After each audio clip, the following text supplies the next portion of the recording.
I choose the following problem from an old final. It says given n to be greater or equal to 0 with xn. Entries are real numbers. The matrix M 3 by 3. Suppose that there is a relation between xn and the term which is previous to it as m multiplied by xn minus 1 for n positive. We are required to find the entries a and b and cn in terms of a0, b0, c0. Well, to write the entries a and b and cn in terms of those of 0, I have to find a relation between xn and x0, because x0 stands for a0, b0, c0. So we are going to start by the given recursive relation, which is xn equal to the matrix multiplied by the previous term of xn. Let me write the recursive relation explicitly. So for n greater than 0, I will start by n equals to 1. So I get x1 to be m x0. For n equals 2, I get x2 to be m x1, but x1 is determined by the previous step, which is m x0. So I replace multiply, I get m power 2 x0. For n equals 3, I get x3 equals mx2, but again x2 is determined to be m power 2 x0, so I replace it, I get m power 3 x0. And you go on till n equals k, for example. So this means xk is equal m power k x0. And for k equals to n, it means xn equals m power n x0. So this is a recursive relation between the nth term of x and its initial term x0, instead of having it between the nth term and its previous term. Why do I need this step? Because again, I need a relation between xn and x0. Let's have a look again at the recursive relation. So to find the relation between the entries of xn and the entries of x0, I have to determine m power n. And m power n means the matrix raised to n. This can be easily determined if we use the hint at the end of the given problem. And it says you have this relation which is between the matrix M and its eigenvalue, eigenvector matrix P and P inverse. If you notice that P inverse MP is a diagonal matrix, and this matrix usually we give it a name D. So we build the relation P inverse MP equals to D. I need M because I want to find m power n. So how do I find M? I apply P on the left, okay, and I apply P inverse on the right for the matrix M. So as I said, I applied P on the left and I applied P inverse on the right, so that this goes to identity and the other one as well. So I get M to be PD P inverse. And what has this to do with m power n? Well, there's a nice relation. M power n can be determined by raising the equation on both sides to power n, and this will be p d power n p inverse. The n goes only to d and to m. To calculate this relation, I need a space, so let us go to a new page. p d power n p inverse is m power n.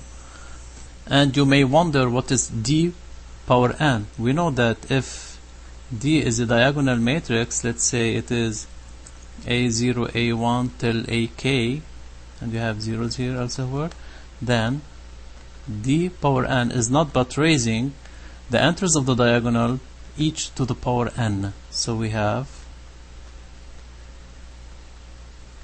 okay, till, so we need this information to solve m power n. In our case, D is given to be 1 half half 0 elsewhere, then d power n will only be 1 power n is 1, Half to the power n is 2 to the power minus n. The same for the third, and 0 elsewhere. And what follows is not but a matter of calculating the multiplication of matrices P d power n and P inverse. P is given to be 1, 1, 1, 1, 1, 0, 1, 0, 1. I have to multiply this by the diagonal matrix 1, 2 to the power minus n, 2 to the power minus n, zeros elsewhere. Again with P inverse. Okay. The way to multiply two matrices is you move row by column, and I get the following matrix, which is 1, 2 to the power minus n, 2 to the power minus n, and then 1, 2 to the power minus n, 0. We get 1, 0, 2 to the power minus n. And then I have to multiply again with P inverse, which is, what is P inverse? It is given by to be minus 1, 1, 1, 1, 0, minus 1, and 1 minus 1, 0. And what do we get? We get the following final matrix, which is 1 times minus 1 is a minus 1, 2 to the power minus n multiplied by 1. We add all the results, and again I have 2 to the power minus n. Okay, the second column I have 1 times 1, which is a 1, then the 0, then minus 2 to the power minus n. On the third column I have 1 times 1, which is a 1, then minus 2 to the power minus n. The third is a 0. We continue on the second row, so 1 times minus 1 is a minus 1, then the plus 2 to the minus n, and the last is a 0. We go to the second column, then we have 1 and a 0, 0. I go to the third, I get a 1, minus 2 to the minus n, finish. Then we go to the last row, I have a minus 1 plus 2 to the power minus n, here as well as a minus. Then the second we have a 1 minus 2 to the minus n, and on the last we get 1. That's all. Okay, so we finished determining the matrix M to the power n, but again, why we were doing so? Because we go back. Okay, this is the relation that I am after. So xn equals m power n x0. I keep this in mind. I go back to where I ended, and then I write again the relation, which is xn is equal the matrix m raised to power n multiplied by x0. And this is the relation between the entries of xn and the entries of x0. So what follows is the relation between the entries, as we said. So we write an, bn, cn. Okay, is the matrix that we got multiplied by a0, b0, c0. So I need to go to the second page. So we go to the second page, and I copy again the last step. So this is m power n. I want to multiply this by a0, b0, c0, and this will be what? My an, bn, cn. So let me do an only. So what is an? Multiply again row by column.